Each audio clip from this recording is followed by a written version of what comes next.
నైతిక విలువల పరిరక్షణతోనే సామాజిక న్యాయం సుసాధ్యమవుతుందని AP high court central government standing council జీపీగా ఎంపికైన పట్నాయకుని చంద్రమౌళి పేర్కొన్నారు. ఆయన కౌన్సిల్కు ఎంపికైన నేపథ్యంలో విజయనగరం పట్టణంలో ఆదివారం కనపాక యూత్ హాస్టల్లో జిల్లా శిష్టకరణ సంక్షేమ సంఘం ఆధ్వర్యంలో ఘనంగా సత్కరించారు. ఈ సందర్భంగా న్యాయవాది చంద్రమౌళి మాట్లాడుతూ, న్యాయవాద వృత్తి అత్యంత క్లిష్టమైనదని, పేద బడుగు బలహీన వర్గాల వారికి న్యాయం చేకూర్చేందుకు నేడు న్యాయవాదులు పలు సవాళ్లను ఎదుర్కోవలసి వస్తుందని పేర్కొన్నారు. ఈ కార్యక్రమానికి అధ్యక్షత వహించిన జేవిఎస్ ప్రసాద్ మాట్లాడుతూ, సమాజంలో అత్యంత గౌరవప్రదమైనది న్యాయవాద వృత్తి అని ప్రశంసించారు. న్యాయవాద వృత్తి ద్వారా వాదన పటిమతో సమాజంలోని నేరస్తులను శిక్షించి తద్వారా సమాజాన్ని సన్మార్గంలో నడిపే అవకాశం కేవలం న్యాయ వ్యవస్థకు మాత్రమే ఉందన్నారు. చంద్రమౌళిని సత్కరించడం న్యాయ వ్యవస్థకు సన్మానంగా భావిస్తున్నామని పేర్కొన్నారు. న్యాయవాద వృత్తి ఔన్నత్యాన్ని కొనియాడుతూ సీనియర్ సిటిజన్స్ వెల్ఫేర్ అసోసియేషన్ ప్రతినిధి మురళీ భగవాన్, ఐటీఐ ప్రిన్సిపాల్ వివి గిరి, వాకర్స్ క్లబ్ గవర్నర్ ఏ తిరుపతిరావు, పనేంద్ర,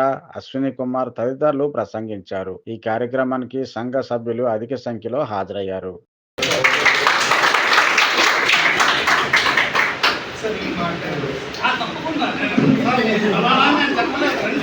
ఎందుకంటే ఏ కొడుక్కి ఏ తండ్రి అయినా ఎదిగాక నీ జీవితంలో నువ్వు ఎదిగినాను అంటారు. కానీ అతను ఈ రోజు కూడా ఆ కొడుక్కి నేనున్నాను ఏ కాలం టచ్ చేయని తండ్రి నేను చూడడం నాకు చాలా ఈ రోజు అతను అదృష్టం.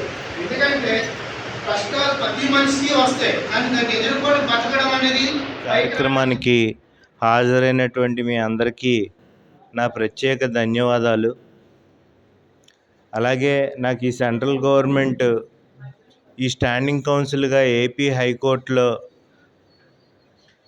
అన్ని central government cases on behalf of the central government cases వాదించడానికి అవకాశం ఇచ్చిన అమిత్ షాకి, అలాగే స్టేట్ ప్రెసిడెంట్ మాధవ్కి, అలాగే న్యాయశాఖలో ఉన్న అత్యున్నత అధికారులందరికీ ఈ సందర్భంగా కృతజ్ఞతలు చెప్పుకుంటున్నాను.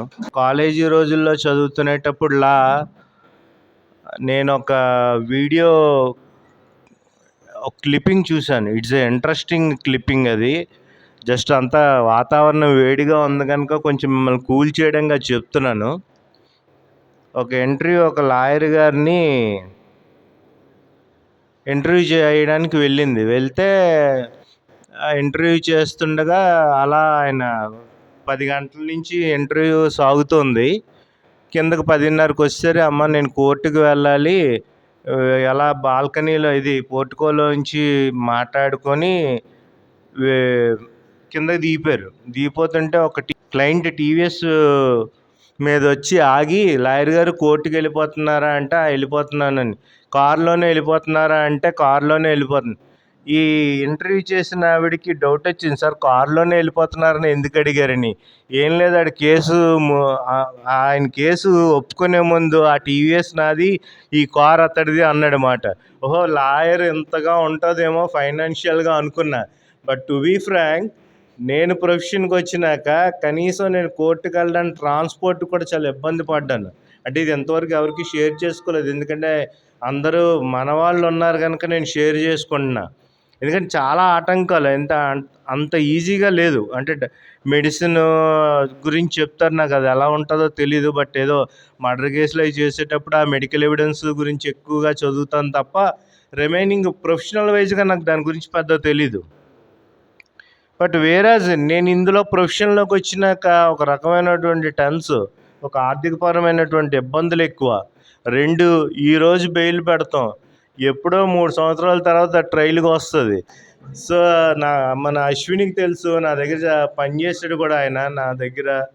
సో ఇవన్నీ సాధక బాధకాలు ఇవన్నీ దాటి ఇంత దూరం వచ్చాను అంటే, ఒకటి నా తల్లిదండ్రులు, మా నాన్న కష్టం ఉంది.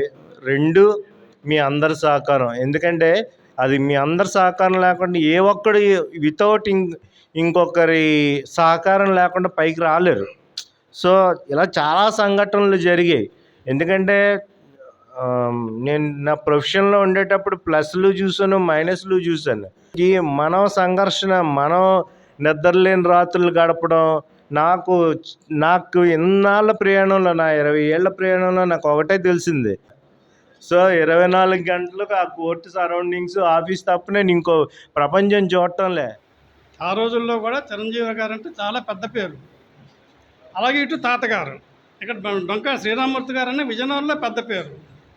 ఈ కుటుంబాలలో ఏ కుటుంబంలోనూ ఆ కుటుంబం తక్కువ కాదు, వాళ్ళ నిరుపేదలు అయితే కాదు. ఇక ప్రభుత్వ పాఠశాలలో 10వ తరగతి వరకు చదివారు. స్వయం కృషితో పట్టుదలతో ఆత్మవిశ్వాసంతో ఎదిగారు. లాయ్ కళాశాలలో 96 2001 సంవత్సరంలో విద్య అభ్యసించి ఎల్ఎల్బి పట్టా పొందారు. 2002లో న్యాయవాదిగా రాష్ట్ర బార్ కౌన్సిల్లో నమోదు చేశారు. 2012లో ఏపీ హైకోర్టు అడ్వకేట్గా నమోదు చేసినప్పటికీ నుండి ప్రాక్టీస్ చేస్తున్నారు. విశాఖ బార్ అసోసియేషన్లో 2002 నమోదు కాబడిన నాటి నుండి నేటి వరకు రాష్ట్ర వ్యాప్తంగా తన ప్రతిభ, పట్టుదల, క్రమశిక్షణ, నీతి, నిజాయితీగా వివాహ తరగతులుగా పేద ప్రజలకు ఉచిత న్యాయ సేవలను అందిస్తూనే ఉన్నారు. చంద్రమౌళి గారు అంచెలంచెలుగా 10 రాష్ట్ర వ్యాప్తంగా ప్రముఖ క్రిమినల్ అడ్వకేట్గా గుర్తింపు పొందారు. 2012లో మాస్టర్ ఇన్ బిజినెస్ అడ్మినిస్ట్రేషన్లో పట్టా పొందారు.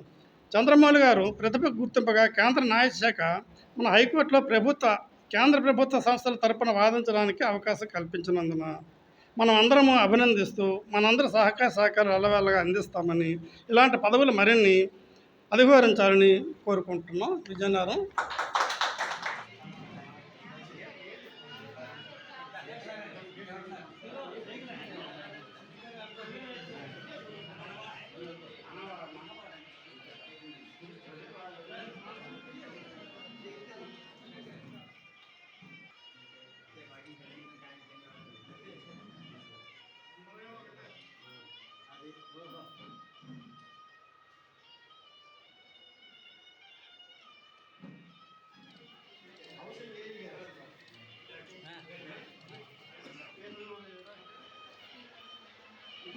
నమస్కారాలు. అదేవిధంగా ఇక్కడికి వచ్చినటువంటి మన పట్టణ గురుగారి దగ్గర నేను చాలా కాలం దీనికి సంబంధించినటువంటి క్రిమినల్ కేసెస్కి ఎక్కువగా ఆయనతో నేను ట్రావెల్ చేయడం జరిగింది. అనేక రకాల కేసులు ఆయనతో కలిసి ఆయన చేసే పరిష్కారంలో నేను కూడా భాగంగా నిలబడడం చాలా సంతోషంగా ఉంది. ఆయన వల్ల ఈరోజు నేను పూర్తి స్థాయిలో ఇక్కడ ఒక విజయనగరం జిల్లాలో క్రిమినల్ అడ్వకేట్గా పనిచేయగలుగుతున్నాను. ఆయన చెప్పినటువంటి విషయాల్లో అడ్వకేసీ అనేది అంత చిన్న విషయమే కాదు. చాలామంది ఈరోజు లా చదివితే చదవచ్చు, కానీ అడ్వకేట్ వృత్తిలో నిలబడడం అనేది చాలా అరుదుగా ఉంది. భగవంతుడు వారికి కరెక్ట్గా చెప్పాలంటే పేదరికమే పెట్టుబడి, పేదరికమే పునాది. ఏ వ్యక్తి అయినా పేదరికంలో అవమానాలు, చేత్కారాలు, పేదరికాలు, నష్టాలు, కష్టాలు, బాధలు అనుభవించాడంటే అది బలమైన పునాదే ఏ వ్యక్తికైనా. దానికి సాక్ష్యం పిక్చర్ కూడా.